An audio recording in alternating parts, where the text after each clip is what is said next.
귀국하는 길에 대한항공을 타게 됐습니다.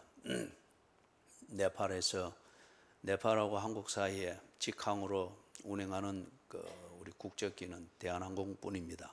월요일하고 금요일. 그래서 금요일 타고 오는데 복도 건너편 좌석에 네팔 여인 2명이 앉았습니다. 한 분은 혼자서 아기를 데리고 가는 거고, 그 다음에 그 옆에 부인은 자기 남편하고 앉아서 또 한 2살 배기쯤 되는 그 아기 데리고, 이제 그 자리는 아기를 데리고 가는 그 가족이나 또는 부모를 위해서 주로 사용하는 그 좌석이죠. 그래서 이제 복도 지나서 저가 또 앉은 좌석인데, 이 남편 없이 혼자서 아기를 데리고 가는 8개월 된 이 아기를 데리고 가는 그 어머니가 이게 이륙할 무렵쯤 되니까 조용히 노래를 불러요. 애를 안고. 거기 우리나라 말로 번역된 거는 반짝반짝 작은 별 저쪽에서 하늘에서 빛나고 하는 그 노래 있죠. 우리 아주 옛날에 부르던 동료들입니다. 이게 이제 원래 영어로 된 노래를 우리말로 번역해서 부른 거죠. 그리고 그걸 영어로 이렇게 부르는 거예요. Twinkle, twinkle 하면서 이래자 부르는데, 목소리도 좋지만은 그 조용히 그 애를 안고 그걸 불러주는 게, 왜냐면 이륙할 때 하고 그 다음에 이제 착륙을 준비할 때 하고 이때 되게 보면 애들이 막 울거든요. 이 기압이 차이가 나니까 귀가 이제 아파서, 애들은 귀가 아파서 막 우는 거예요. 그리고 어쩌면은 그리 막 소리 지르면서 우는 게 이 기압 차이 때문에 귀가 아픈 이걸 푸는데 도움이 될 수도 있습니다. 그래서 여러분이 비행기를 타서 혹시 애를 데리고 가면서 애들이 그리고 막 울고 하면은 거쳐라 하고 툭툭 그러지 하지 말고 그냥 울도록 해서 이게 좀 풀어지도록 해주는 게 필요하고, 다른 애가 그렇게 하더라도 그걸 막 성가시다고 꼭 졸부처럼 그렇게 행동하지 말고, 그거는 당연한 것이고 애들은 그래 해서 이게 풀어지니까 그걸 충분히 이해를 해줘야 됩니다. 그래 아마 이 어머니가 그렇게 울 것 같으니까, 불안해할 것 같으니까 이 노래를 조용히 불러주는 것 같아요. 자기도 역시 불안하겠죠. 네? 이륙할 때, 그 다음에 착륙을 위해 준비할 때, 이때 승객들이 가장 많이 이래 두려워하잖아요. 비행기를 처음 타보는 분들이. 그래서 이제 Twinkle, Twinkle, Little Star 하면서 조용히 불러주는데, 이거 소리가 너무 듣기 좋았어요. 목소리도 너무 좋았고, 아마 그런 엄마의 그 소리를, 노래 소리를 들으면서 자라는 그 애는 아마 그런 불안한 상황에서도 애의 영혼은 평안이라고 하는 것, 이걸 분명히 가질 수밖에, 그 애가 안 울었어요. 울부짖고 이런 거 없어요. 근데 이 엄마가 그 애를 끝까지 품에 품고 그냥 이게 애를 누일 수 있는 그 바구니를 앞에 달아주는데 거기 놓지 않고 끝까지 품고 인천공항까지 걸어왔어요. 그런데 이래 아무래도 보니까 짐이 많을 것 같아요. 그래서 아니나 다를까 이렇게 큰 가지고 온 짐이 있고 자기 백이 있고 한 손에 또 애를 안고, 추우니까 또 이래 물 감고, 얼마나 애를 안고 복잡해요. 그래서 제가 짐을 내려서 짐을 덜어 주었습니다. 그런데 아니나 다를까 짐 안에 물 많이 넣어 놓으니까 끄는 이 손잡이가 네팔 공항에서 부러진 거예요. 이걸 그 엄마가 혼자 어떻게 들고 가겠어요. 그래서 제가 들었습니다. 끌 수가 없으니까 들고, 내 짐 들고, 좀 무겁더라고요. 그죠? 그런 적 끝까지 쭉 가서 이제 짐을 찾는데 왔습니다. 그래서 이 여권 확인하고 하는데, 외국인들 여권은 이쪽으로 가야 되고 우리 내국인은 이쪽으로 가야 되는데, 이 짐을 들고 거기 가게 할 수가 없잖아요. 들고 외국인이 가는 데까지 가서 그렇게 해서 비자 그 여권 확인하는데 하고 이렇게. 그러니 내가 한국 여권을 가지고 거기 와 있으니까 거기 감독이 막 뭐라 했었더라고요. 그래 이런 사정이다. 짐을 들어주기 위해서 그래 왔다. 그러니까 이 사람도 이해를 하고는 나보고 여기서 검사하고 바로 나가라는 거예요. 벨트에서 짐을 찾는 게 분명히 많을 것이다 생각을 해서, 그래서 안 놓치고 내가 계속 같이 갔죠. 그래서 짐을 들고 우리가 짐 찾는 벨트에 이제 가니까 아니나 다를까 짐이 엄청나게 많고 너무 무거워요. 그리고 외국인이 여기 와서 일을 하면서 정착해서 살려고 할 때 한 번 모처럼 자기 고국에 갔을 때 이제 이 부인은 여기서 네팔 노동자와 같이 만나서 천안에서 만나서 결혼을 한 겁니다. 그리고 살면서 애를 가졌는데 애를 낳고 키우기 위해서 네팔 자기 집으로 간 거예요. 그래서 애를 낳고 8개월 동안 애를 키워서 이제 돌아가는 겁니다. 남편이 있는 대로. 그러니 짐이 엄청나게 많은 겁니다. 또 그 부모들이 얼마나 많은 걸 챙겨주겠어요. 짐 제한이든지 이런 거는 상관없이 주고 싶은 대로 다 줄 거잖아요. 그죠? 그래 벨트에서 내리는데 아유 허리 부러질 뻔했어요. 큰 백이 2개인데 하나는 정말 들 수가 없는 거예요. 그래서 끌어서 내렸습니다. 그리고 이래 나오는데 이 부인이 막 미안해서 어쩔 줄을 모르는 거예요. 보니까 그렇게 막대 먹은 사람은 아니에요. 애를 위해서 노래 부르는 거든지 이렇게 하는 매너든지. 그래서 참 저도 마음이 좋았습니다. 그런 걸 보면서. 그래서 끝까지 보니까 남편이 마중을 나와 있기로 했는데 무언가가 잘못되었는지, 그래서 지금 한 30분은 더 와야 된다는 거예요. 전화로 확인을 해보니까. 그래서 일단 편안한 벤치를 찾아서 거기에 앉게 하고, 제가 그래서 이래 딱 볼 때 이제 그리 나가면서 벨트에 짐을 찾고 이래 하면서부터 혹시 불안해하지 않도록 하려고, 나는 교회 목사입니다. 부산에 있는 어느 교회에 있는 목사입니다. 그러니까 불안해하지 마십시오. 그런 다음에 조금 있다가 교회를 다닙니까? 이 외국인 노동자들이 교회를 잘 가거든요. 교회에서 이렇게 도움을 많이 주고 하니까, 또 가면 자기 같은 나라 사람들을 만나서 그 나라 말로 교제도 할 수 있는 기회가 되니까. 그래서 물어봐서 교회를 다닙니까? 교회를 다닌다는 거예요. 그래 예수님을 알고 성경이 좀 알아집니까? 모른다는 거예요. 그런데 교회는 왜 갑니까? 거기 가면 같은 네팔 사람들이 많다는 거예요. 그리고 교제도 하고, 그리고 거기서 교회에서 때로 도움도 주고 정착하는데 많이 유익하기 때문에 교회를 갑니다. 그리고 교회를 가면은 일단 마음이 편하다는 거예요. 그죠? 마음이 편하고 때로는 즐겁다는 거예요. 그런데 복음이 뭔지 성경을 아직은 읽어보지는 못했고, 그리고 예수가 누구며 예수를 믿는 게 뭔지 이런 것에 대해서는 아직 모르겠다는 거예요. 그 사람이 뭔가 내면이 있으니까 그래 막대 먹게 말은 하진 않았어요. 그렇게 대화하듯 자기의 심정을 솔직히 이야기하면. 그래서 제가 예수를 믿는 건 이런 겁니다. 막 간단하게 막 짐을 내리고 이렇게 끌고 하면서 틈틈이 그래 이야기를 하면서 충분한 설명이 안 되죠.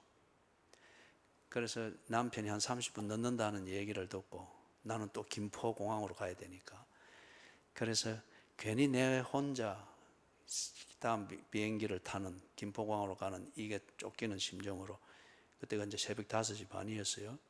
자리를 잡아서 이래 앉혀주고 교회를 꼭 다니세요.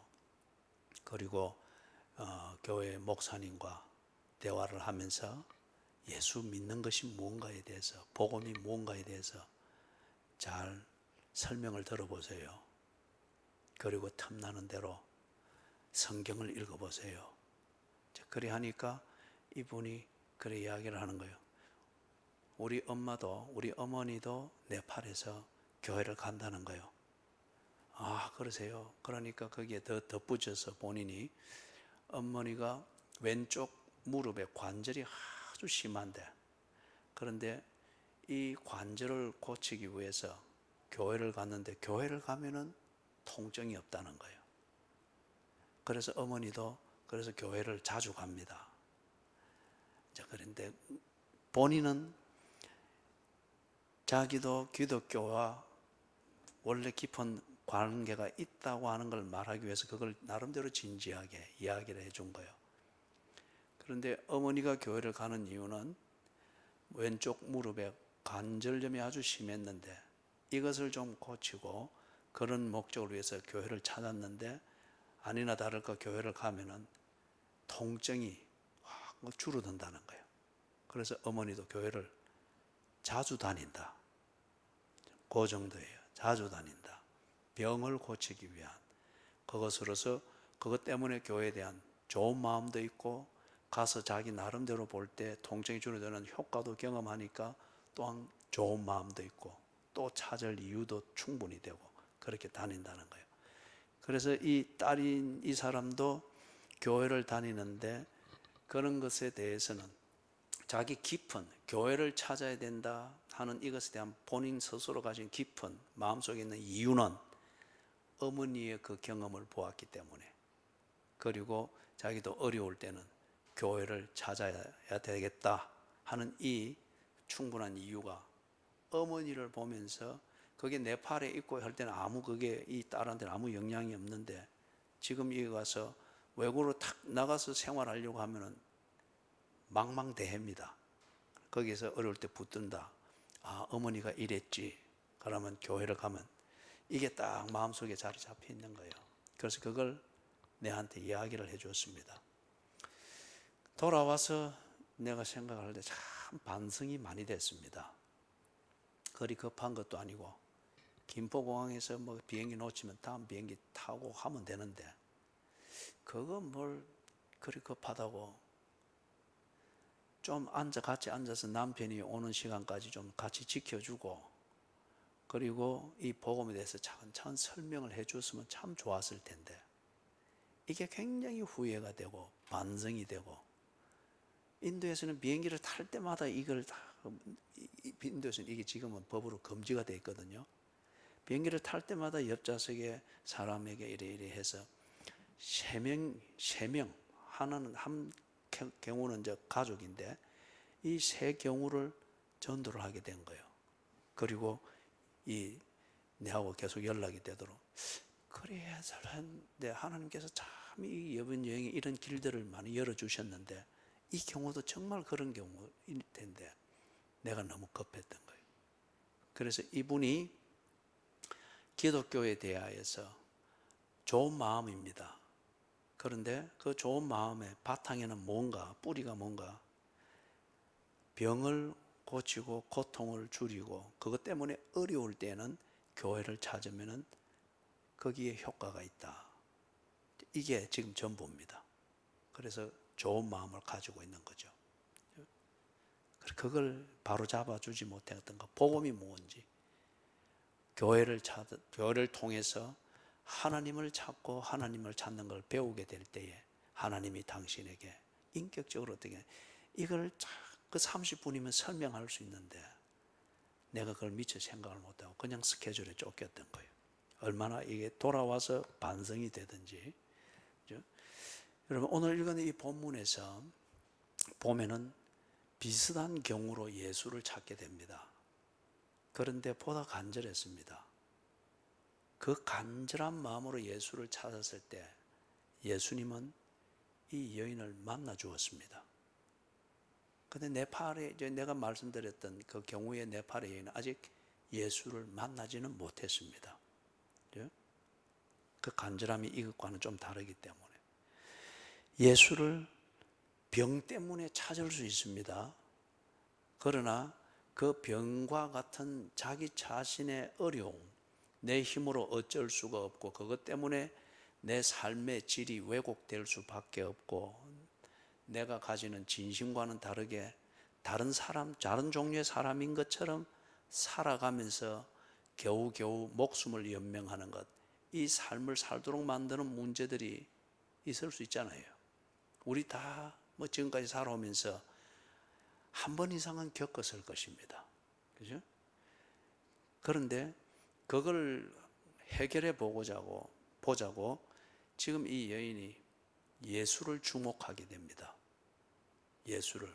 지난 12년 동안에는 의사와 약을 찾아서 갈망하고 헤매면서 지 문제를 고쳐보려고 그렇게 했죠. 그런데 이제 예수의 소문을 듣고 예수께 집중을 합니다. 자, 여기에서 예수께서 이 여인을 만나는 그 드라마가 시작이 되죠. 먼저는 40절, 41절, 42절에서 예수님께서 소문과 함께 그 소문의 주인공인 예수님이 이 현장에 나타나니까 회당장이라 하는, 이러면은 그 당시에는 회당장은 상당한 권세를 가지고 있는 그러한 지위를 가지고 있는 사람입니다. 유대인들은 회당 중심으로 살았잖아요.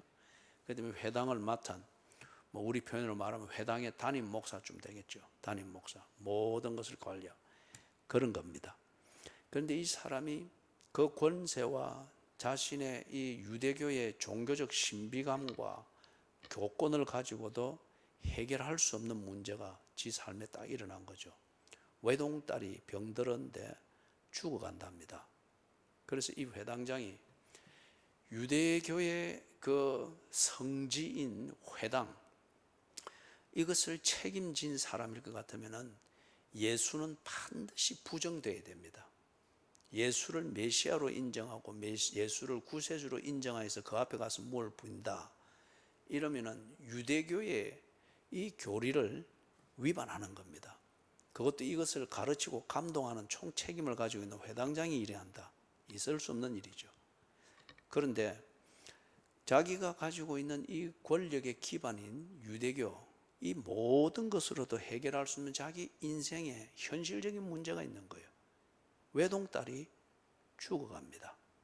그러니까 이 회당장이 자신의 종교를 떠나서 이 문제를 해결할 수 있다 하는 소문을 들은, 예수에 대한 소문을 들은 이 예수께로 갑니다. 그리고 살려주십시오. 간절한 마음으로 예수께 아뢰입니다. 그래서 예수님이 이 회당장과 함께 그 딸이 있는 집으로 갑니다. 가는 도중에 지금 이 여인을 만나서 이 일을 하는 사건이 일어난 거예요. 자, 왜 그래 하는가에 대해서는 다음 주날 우리가 보게 되고, 일단은 가면서 이 12해를 혈루증으로 앓는 이 여인을 만나서 예수께서 하시는 이 사건만을 오늘은 우리가 보도록 하십시다. 가는 중에 43절에 보니까 12년 동안 혈루증을 앓는 이 여인을, 지금 이 여인이 예수님에 대해서 하는 일이 거기에 기록이 되어져 있습니다. 일전에도 이야기했지만은 2000년 전 유대 사회에서 혈루증이라고 하는 것, 이 여인의 병이죠. 이게 있으면은 그 당시 사회에서는 여인이 활동을 못 합니다. 그 사회에서 제외될 수밖에 없습니다. 제외될 수밖에 없습니다. 지금이야 우리가 어떤 병이라도 사회생활 하는데, 일상생활 하는데 크게 지장이 없도록 의술적으로 처리할 수가 있습니다. 그런데 이때는 조그만 것일지라도 처리가 안 되고 관리가 안 되기 때문에 그리 되면은 사회생활로부터 거리되고, 그 다음에 그러한 것, 냄새든지 막 이런 게 있게 될 때는 그 당시 사회에서는 그 사람을 저주받은 자로 여겼습니다. 그렇기 때문에 불결하기 때문에 같이 있는 것도 힘들지만은 그것에 대한 유대교가 지배하는 종교적 사고방식으로 그런 것 같으면 이거는 저주받은 자라 하여 같이 있으면 함께 저주받는다고 하여서 반드시 제외시켰습니다. 대표적인 예가 나병 환자들이었지 않습니까? 보기에도 불결하고 병도 전염이 되면 너무 치명적이고, 그렇기 때문에 그는 저주를 받아서 이렇다고 하여서 사회로부터 철저하게 격리시켰습니다. 마찬가지로 여인이 이런 병을 가지고 있다, 그런 식으로 해서 철저히 격리될 수밖에 없습니다. 그래서 이 여인이 자기가 가지고 있는 것 모든 것을 투자해서라도 이 병을 고치려고 했습니다. 그래서 용하다는 소문만 있으면은 그 의사를 찾아가고, 그때에는 뭐 이 의사가 청진기가 있겠어요? 뭐가 있겠어요? 그죠? 다 이리 짐작으로 하는 거고 자기 감으로 하는 거죠. 그래도 다른 사람보다 많은 경험이 있고 집중된 경험이 있다 해서 어원으로 여기서 거기 가서 병을 고치려고 이렇게 하는데, 그죠? 그래서 가진 것을 다 써버리고 하는 이 12년을 그렇게 보냈단 말이에요. 그래서 이 여인이 병 낫기를 소원하는 마음으로 소문의 주인공인 예수가 나타났을 때 예수를 찾아갔습니다. 이 예수를 찾아가는 이 여인의 몸부림이 다른 사람들 눈으로 볼 때에는 그냥 먹을 것을 구하기 위해서 구걸을 하기 위하여 허둥대는 거지 중 한 명처럼 보일지 모르나 이 여인의 개인적인 입장에서는 여기에 사활을 걸고 있습니다. 사활을 걸고 있습니다. 보십시오. 거기 이제 43절, 44절, 45절 여기까지를 이리 보면은 이 여인이 예수께로 나아갈 때에 개인적으로 자기 혼자와 예수님만 있는 그런 상황이 아니잖아요. 혈루증을 앓고 있는 여인을 저주받은 자, 불결한 자라고 해서 철저히 배제시키고 그리고 쫓아내는 그 사회의 구성원들, 무리들 속을 헤집고 들어가야 되는 상황입니다. 그죠? 그래 되면은 12년 동안 배척당하고 소외당하고 저주받은 자라 하여서 사회로부터 격리를 시키는 이 사람들 속을 헤집고 들어가야 되는데 그 무시와 그 다음에 버림받음과 또다시 자기 자신을 몹쓸병, 저주받은 병을 가진 자로 그렇게 취급하여 다루는 이 수모를 또 겪는 것을 감수해야 됩니다. 그걸 12년 동안 겪을 때에 이 여인의 또 다른 인격이 형성됐을 거예요. 부끄러움, 수치심, 그럼에도 불구하고 살아남기 위하여서 그 주변을 얼쩡거려야 되는 그 초라함, 어떤 이런 것들이, 그래서 나는 이런 종류의 사람이다. 그리고 그렇게 처신하는 걸 당연히 여길 거예요. 우리가 뭘 자기 자신의 처신을 합리화하려고 할 때 걸핏하면 바쁘다, 아니면 걸핏하면 몸이 아프다, 걸핏하면 내가 뭐 그 사회에 또는 회사에 도움이 안 되기 때문에 이래. 그거 여러분 참 초라한 변명이지 않습니까? 어느 때부턴가 이 여인이 자기의 정체성을 스스로 그리 만든 거예요. 나는 병든 여자다. 나는 저주받은 여자다. 나는 이 사회에 속할 수 없는 여자다. 그리고 실제로 자기가 그런 수모를 겪는 상황이 되면은 그리 변명하는 거예요. 나는 아파서 어떻게, 나는 병들어서 어떻게. 스스로 자기 자신의 정체성을 그런 종류로 만들어서 그 사회로부터 하급 인간으로 취급받는 그것을 당연하게 여기면서 살아남기 위해서 처신을 하는 거예요. 정체성의 상실입니다. 빌미는 사회가 제공했을지 모르나 그런 종류의 인간으로 사는 것은 지 자신이 그렇게 한 겁니다. 그런데 지금 이 예수를 만나려고, 그래서 이 병을 고치려고 하는 이 갈망을 가지고 예수께로 나아가는 이게 이 모든 것을 감수하고 이 모든 것을 극복해내는 이게 없이는 안 되는 거잖아요.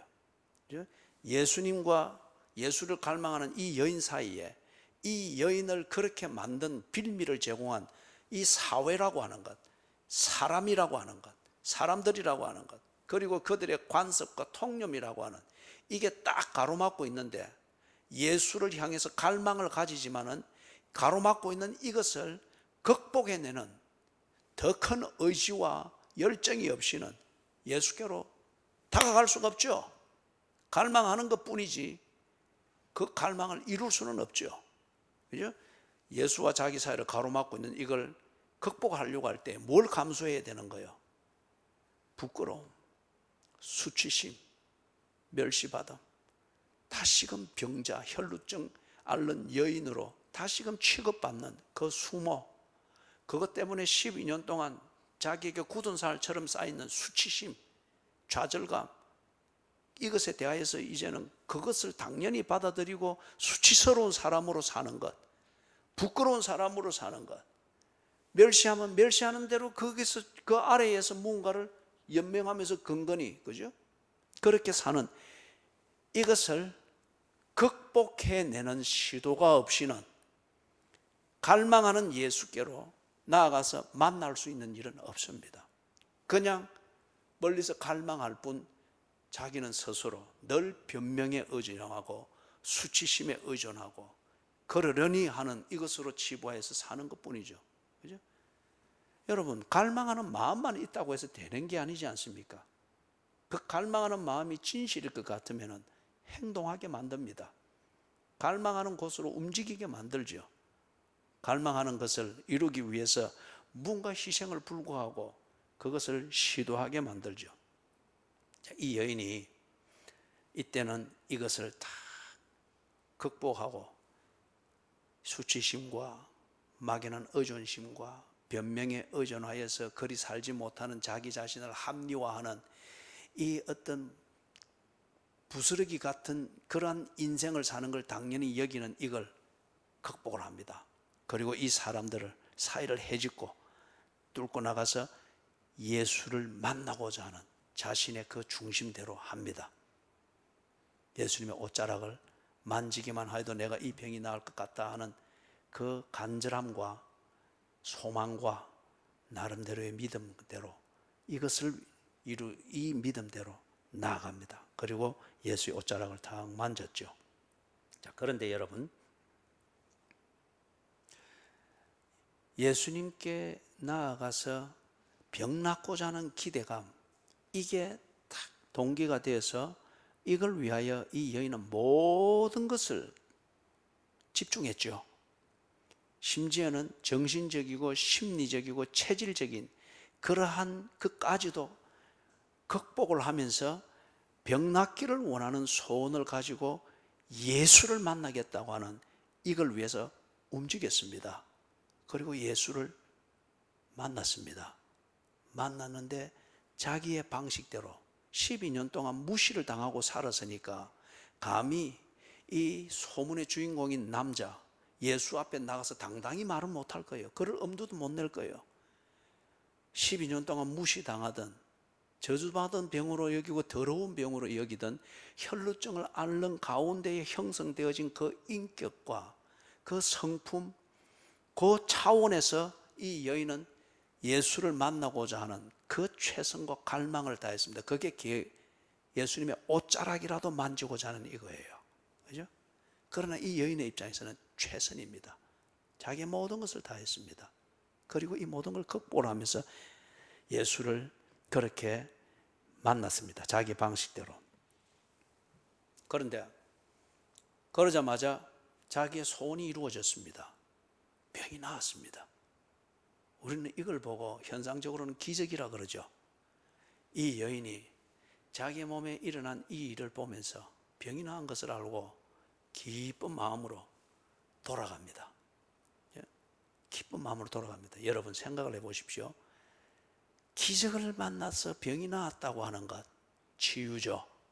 몸의 치유죠. 이 기쁨을 가지고 이 여인이 이대로 돌아갔을 때에 이 여인이 한 여자의 정체성, 아내면 아내의 정체성, 엄마면 엄마의 정체성, 한 사회 속에 있으면 시민의 정체성, 이걸 가지고 정상 생활을 할 수 있겠습니까? 그렇지 않습니다. 몸은 나았고 기적을 몸이 낫는 기적을 보는 감동과 흥분과 큰 증거는 있지만은 그 흥분과 증거를 가지고 사는 것은 여전히 12해 혈루증을 앓으면서 사람 취급 못 받을 때에 자기를 생존하고 연명시키는 그 사고방식과 의식과 변명과 이것을 결코 벗어나지를 못할 겁니다. 여러분 참 못돼 먹은 인간들이 돈이 있으면 다 될 것이다 그렇게만 여기고 갈망을 하는데 돈이 벼락처럼 확 쌓이게 될 때, 소위 말해서 벼락부자가 됐을 때 그들이 정말 품이 있고 그리고 부자의 사회적 책임을 나누면서 그들이 나누고 이렇게 하면서 사는 걸 보았습니까? 쉽지 않죠. 우리는 그걸 보고 졸부들이라고 합니다. 돈은 품위 있게 살 수 있을 정도로 넉넉하게 생겼으나 인격과 정신이 바뀌지 않고 정체성이 회복이 안 돼 놓으니까 여전히 가난뱅이처럼 엄청난 돈을 쓰고 있는 거예요. 그런 종류의 사람들은 가난한 사람들이 사회에 해악을 끼칠 수 있는 가능성은 적습니다. 그러나 이런 이런 사람들, 졸부와 같은 사람들, 이 사람들이 이 사회에 해악을 끼칠 수 있는 것은 엄청나게 큽니다. 인격과 사고방식과 정신과 영은 여전히 변명과 눈치와 어떤 자기 것만 채우고자 하는 이런 기회만 찾던 이것에서 딱 쌓여 있는데, 갑자기 벼락처럼 돈이 확 쌓이게 될 때에 그 엄청난 돈을 가지고서 사는 것은 자기 발끝에 있는 기회와 지이익만을 찾던 이것만 위해서 산단 말이에요. 그러니 사회에 큰 해악을 끼칩니다. 이 여인이 만약에 기적이 일어나서 병이 나았습니다. 분명히 확인했죠. 이게 전부를 알고 그냥 돌아갔으면 이 여인 또한 몸은 건강하고 기적이 내게 일어났다고 하는 이 자신감과 환희는 있겠으나, 그걸 가지고 여전히 혈루증을 앓으며 12해를 살던 그 사고방식과 빌빌거리며 어떤 변명과 이유를 만들면서 그리 사는 것에 지나지 아니할 겁니다. 그죠? 그렇기 때문에 여러분, 기적이 답이 아닙니다. 기적은 답을 딱 바로 보고 답을 찾도록 만드는 아주 지름길과 같은 거예요. 그래서 예수님이 이 여인이 돌아갈 때 불러 세웠습니다. 무슨 일이 일어났느냐? 누가 나를 만졌느냐? 둘러서 이 여인에게 질문을 하는 거죠. 이 여인이 정말 12해 동안 자기에게 형성되어 있는 이런 부끄러운 여인, 부끄러운 인간, 변명으로 자기를 늘 좋게 보이려고 하는 이 인격과 그것에서 벗어나지 못했다고 하면은, 예수님이 누가 나를 만졌느냐, 내게서 능력이 나갔다, 이렇게 말을 할지라도 이 여인은 변명으로 일관할 거예요. 그리고는 그런 종류의 사람으로 살게 될 거예요. 예수님이 이걸 벗겨주기 위하여서 지금 불러 세운 겁니다. 그리고 자기를 콕 집어서 하는 질문처럼 들리지 아니하고, 본인이 정말 자기의 양심이 있고 자기의 정체성이 있다면 이 말을 어떻게 들을 수 있는가 기회를 주는 거예요. 누가 나를 만졌느냐? 내게서 능력이 나갔다. 그럴 때에 이 여인이 양심으로 돌아옵니다. 빌빌거리면서 변명으로 연명하던 이 습관을 드디어 벗어버리고 진실을 말합니다. 그리고 내게 일어난 일을 말합니다. 예수님에게 인격적으로 말합니다. 언제나 군중을 향해서 나를 연명하기 위하여 군중을 향해서 빌빌거리는 변명이나 일삼던 거, 바빠서 안 되느니, 아파서 안 되느니, 사정이 이래서 안 되느니, 늘 군중의 동정심과 이해만 끌어내려고 하던 이 이야기가 아니라 예수님과 나 사이에 1대1의 대화를 합니다. 진심을 말합니다. 자기가 만졌고 그걸 통해서 내게 어떤 일이 일어났는가 하는 것을 예수님께 말합니다. 그러니까 예수님께서 이 여자에게 뭐라 말합니까? 이게 이제 정말 중요한 요지죠. 48절에 보면은 예수께서 이르시되 딸아 네 믿음이 너를 구원하였으니 평안히 가라 하시더라. 이 여인이 예수님을 향해서 했던 이것, 예수를 갈망하는 것, 그 다음에 이 갈망하는 것을 이루기 위하여서 중간에 예수와 이 여인 사이에 가로막고 있는, 예수께 다가가려면은 이런 어려움들을 내가 감당을 해야 되는데 그럴 만한 가치가 있을까? 여기도록 만드는 이것을 극복하며 예수께 나아가는 이 여인의 실천, 그리고 소원 갈망하였던 대로 예수를 인격적으로 만지는 것, 그 옷자락을 잡는 것, 이게 그냥 기적 하나를 얻기 위하여서 빌고 치성을 드리는 이런 정도가 아니었다는 거예요. 예수님은 그걸 뭐라고 말을 합니까? 믿음이라고 합니다. 믿음이라고 합니다. 믿음은 그냥 내 의지를 가지고 멀리서 바라면서 빌고 있는 게 아니고, 이거는 종교적 치성이에요. 믿음이라고 하면은, 예수를 향해서 믿음을 가졌다고 하면은 그 믿음은 나를 어떤 장애물이 내 앞에 가로막고 있을지라도 그 믿음은 나를 예수 앞으로 끌어가는 겁니다. 이게 믿음입니다. 내가 정말 믿음의 일환으로서 주일 예배를 지킨다. 다른 변명이 없어야 됩니다. 주일 예배를 지킨다는 이게 예수께로 나아가는 내 갈망이고, 예수를 만나고자 하고 예수를 정말 내 구세주로 여기며 나의 예배의 대상이라고 하는 이게 진정일 것 같으면 예배 못 드리는 것에 대한 변명이 없어야 됩니다. 변명을 만들어서는 안 되는 겁니다. 예배를 드리기 위해서 아파서는 안 되는 거예요. 예배를 드릴 수 없을 정도로 가난해서는 안 되는 거예요. 예배를 드릴 수 있는데 유익하다면, 그게 부유해서 내게 방해가 된다면 부유를 버리고 가난해질 수 있는 것이 믿음입니다. 그렇지 않습니까?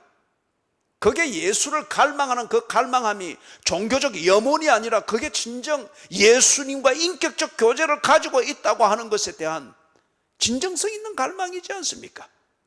그죠? 나를 그렇게 행동하도록 만들지 못하는 갈망일 것 같으면 그거는 일종의 짝사랑이고 종교적 염원일 뿐이죠.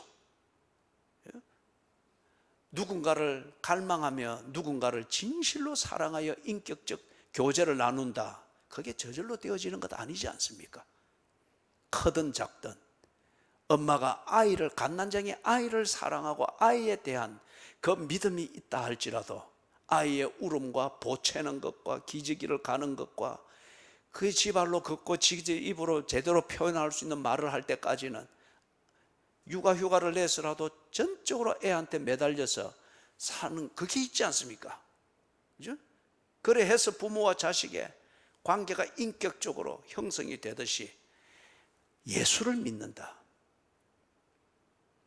믿는다는 것이 진실일 것 같으면 예수께로 나아가서 인격적 교제가 되는 자리까지 나아가야 됩니다. 나아가는 데 있어서 나와 예수 사이에 가로막는 것이 얼마나 많습니까? 이것을 극복해낼 수 있으며 예수께로 딱 나아가서 인격적 만남을 이루는 것, 이게 믿음입니다. 이게 믿는다는 거예요. 뭉 앉아서 분위기 괜찮으면 앉아서 뭘 성경 몇 자 읽고, 아니면 건성건성 들었던 그런 거, 뭐 하나님이 섭리하시고 뭐 하나님은 언제나 나를 사랑하시고 정성건성 들었던 것으로서 좀 내 마음이 허하고 아니면 삶의 어려움을 느껴서 스트레스가 쌓이면 그런 거 뭐 이래 기억을 하고 또는 주워 섬기고 또 적어보면서 하나님은 절대 나를 버리지 아니하시고, 그러나 당신은 하나님을 버리지 않습니까? 하나님은 절대 나를 실망하지 않고 졸지도 아니하시고 주무시도 아니하시고 줄줄 외우면서 뭐 그렇게 하지만, 그러나 당신은 졸지 않습니까? 그러나 당신은 형편 따라 하나님을 생각하지 하나님을 만나기 위해서 나아가는, 극복하는 그 삶이 없지 않습니까? 하나님을 사랑하고 하나님을 믿는 그것을 위해서 대가를 치르는 삶이 없지 않습니까? 그 모든 것이 있어야 될 때는 언제나 변명으로 메우지 않습니까? 그거는 믿음이 아니라는 거예요. 예수님께서 지금 둘러서 있는 무리들에게 이 여인을 통하여 그걸 지금 가르치고 있는 겁니다. 그들이, 유대인들이 메시아를 갈망하고 있지만은, 그러나 메시아께로 나아가는 삶은 없습니다. 갈망할 뿐, 소원할 뿐, 아무런 행동과 대가를 치를 필요가 있는 그런 소원이 아니라는 거예요. 그런 믿음이 아니라는 거죠. 그래서 지금 이 여인을 통하여서 둘러서 있는 무리들에게 믿음이 뭔지, 믿는다고 하는 것이 뭔지, 하나님이 그들 가운데 있을지라도 그들이 하나님을 인격적으로 만나지 못하며 그 삶에 만복을 주시는 하나님과 교제함이 이루어지지 않는 이유가 무엇인가를 지금 이 여인의 사건을 통해서 가르치는 겁니다.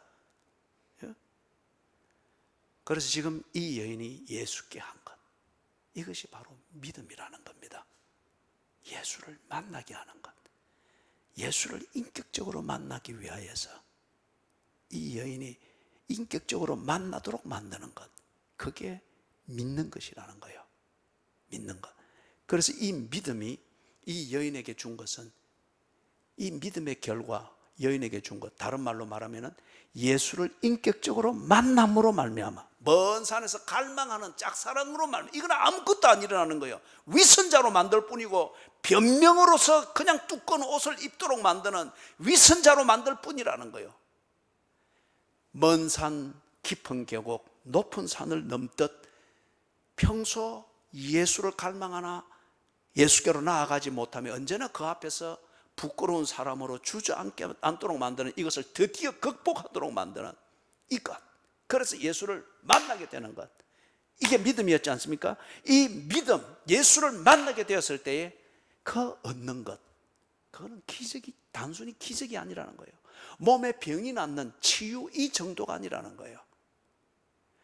그런 일들이 예수를 만날 때 얼마든지 일어날 수 있는데, 다시 말해서 예수께로 나아오며 예수와 교제를 나눔에 있어서 내가 언제나 그것 앞에서 약해지고 포기하고 좌절하도록 만드는 이것이 믿음으로 예수께로 나아갈 때에 그 장애물들과 나를 약하게 만들고 그 앞에서 언제나 변명과 구실로 일삼았던 것이 커져진다는 거예요. 이게 이제 기적과 같은 것으로, 기적이라도 그거는 뭐 큰 문제가 아니라는 거죠. 이게 이제 치유죠. 이 치유가 진정한 것은 뭐냐? 회복으로 이어진다는 거예요. 그래서 지금 여기 보니 뭐랍니까? 너를 구원하였으니 평안히 가라. 여기서 구원하였다, 이 말은 이 여인이 바라던 소원대로 됐다는 거예요. 그죠? 그 혈루증이라는 병 때문에 이 여인이 사람답게 살지 못했잖아요. 자기답게 살지 못했잖아요. 그리고 그 사망의 그늘에 가려가지고 메시아를 제대로 생각하거나 배우거나 들을 수 있는 기회도 못 가졌지 않습니까? 그런데 이 여인이 그런 복잡한 건 몰랐습니다. 병이 낫기를 원하는 것. 그리고 이 병을 낫는 것은 예수를 만나면 병이 나을 것이라는 이 간절하고 단순함입니다. 복잡하게 몰랐. 그러나 이거는 이 여인의 전부였고 중심이었습니다. 예수님은 이걸 보고 믿음이라고 하였고, 그래서 너를 구원하였으니 네가 믿음대로 나를 만난 결과 네 소원이 이루어졌다. 이 병으로부터 자유함을 받았다.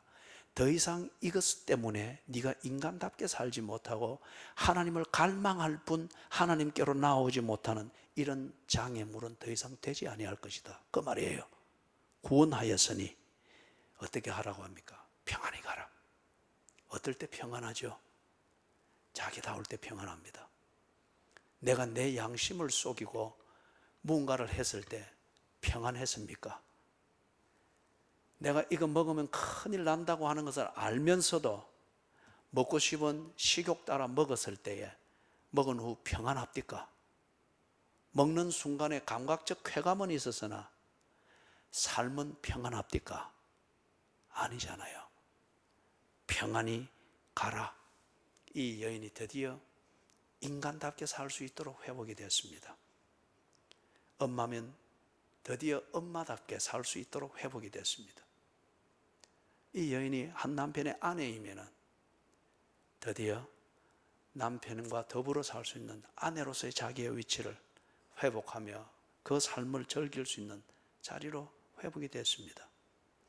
드디어 이 여인이 사회로부터 버림받았기 때문에 언제나 구걸하고 비굴대는 그러한 종교적 거지로서 하나님을 찾고 한 번씩 교회를 가고 이런 종류의 사람이 아니라 이제는 하나님과 인격적으로 교제하며 하나님과 그 교제를 통하여서 내 마음을 드리며 만복의 근원이신 하나님으로부터 오는 모든 은혜를 누리며, 이게 인격적 교제지 않습니까? 이러한 자리에 자기의 삶을 회복을 하게 됐다. 이게 평안입니다. 평안. 무언가를 소원하되 소원을 이룰 수 있는 행동은 없고, 그리고 그 소원은 언제나 늘 그 자리에 있을 때 절박하고 막 종교적으로도 절박하고 때로 한 번쯤 열심을 내보고 하지만은 늘 그 자리이기 때문에 평안이 없습니다. 하나님과 교제하는 진정한 기쁨을 못 누립니다. 그리고 그리스도인답게 살고 있다는 일상에 대한 자부심과, 그리고 이 삶을 내가 살아야 되는데 내가 드디어 살고 있구나 하는 성취감과 그 자유함, 이거는 결코 못 누립니다. 교회 안에 이런 종류가 참 많죠. 그죠? 여러분, 진정한 치유가 됐다면 더 이상 그런 삶의 문제에 대해서 변명으로 일관하는 것이 없게 되는 것, 이게 치유입니다. 진정한 치유와 그리고 회복을 바란다면 만복의 근원이신 예수께 나아가십시오. 갈망하는 것만으로는 안 됩니다. 그런 종교적인 갈망만으로는 안 돼요. 그런 종교적 기도로 채워진다? 아니에요. 그런 종교적 기도가 얼마나 사람들을, 교인들을 위선자로 만들고 얼마나 이기주의자로 만듭니까? 그죠? 하나님을 향해서 기도하는 폼을 잡을 때는 하나님 이름 팔면서 막 죽기지만은, 그러나 일상으로 돌아가면 그게 다 나를 합리화하는 변명으로 다 전환되잖아요. 그게 무슨 기도요? 하나님을 갈망하는 우리의 진심을 토해내는 그 기도가 있다면 나의 기도는 나를 예수님의 옷자락을 만지는 정도라도 주 앞으로 이끌어갑니다. 이게 인격적 교제로서의 기도죠. 그렇죠? 자, 사랑하는 여러분, 예수님께서 이것을 가르치는 것은 회당장인 야이로에게 하실 이 일을 위하여서 지금 미리 보여주는 겁니다. 무엇에 대해서? 믿으라는 겁니다. 믿음이 무엇인가? 그리고 예수를 만나는 것은 기적을 보는 것이 아니라 진정한 회복을 얻게 되는 것임을 미리 보여주는 겁니다. 다음 주일날 이 부분에 대해서 우리가 살피게 되겠습니다. 자, 사랑하는 여러분, 혈루증 걸렸던 이 여인처럼 우리에게도 우리 힘으로 건널 수 없는 어려움들이 있고 우리 인격을 이상하게 만드는 삶의 문제들이 있습니다. 언제까지나 그 아래에서 빌빌거리면서 나와 전혀 다른 종류의 인간으로 우리가 살려고 하겠습니까? 극복해야 되지 않겠습니까? 그걸 위해서는 예수께로 나아가도록 만드는 믿음을 가져야 됩니다. 다른 말로 말해서 당신은 그런 종류의 사람이 아닙니다. 변명으로 연명해야 되는 그런 종류의 사람이 아니에요. 사회에 치이고 그걸 통해서 여러분의 자의식이 그렇게 왜곡되다 보니 그런 종류의 사람으로, 그리고 언제나 내 입에는 변명으로 채워지는 이런 종류의 사람으로 변질되었을 뿐이에요. 예수의 소문을 듣습니까? 성경을 통해서 들었습니까? 아니면 건성으로라도 들었습니까?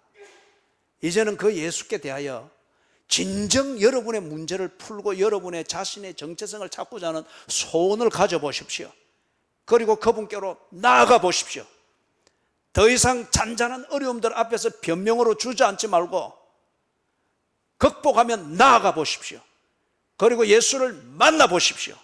어떻게 만나는지를 모르면 예수가 거기에 있는 것을 여러분이 느낄 수 있다면 그분께 그것마저도 부탁을 해보십시오. 예수님을 만나기를 원합니다. 내게는 너무 멀게 여겨집니다. 막연하게 여겨집니다. 나를 만나 주십시오. 부탁을 해보십시오. 허공을 대하는 기분일지라도 예수에 대한 여러분의 진심과 중심이 있다면 그렇게 부르짖어 보십시오. 예수께서 여러분을 만나 주실 것입니다.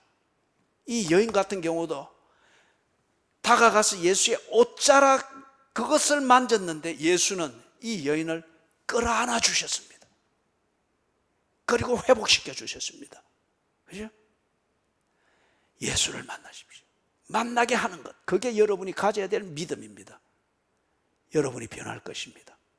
정말 여러분의 정체성을 찾게 될 것입니다. 더 이상 변명으로 일관하면서 사는 이런 인생을 부끄럽게 여기면서 여러분의 진심을 가지고 인격적 교제를 즐기는 여러분다운 사람으로 회복이 될 것입니다. 이 은혜가 여러분의 일상의 삶이 되어지기를 주님의 이름으로 축원합니다.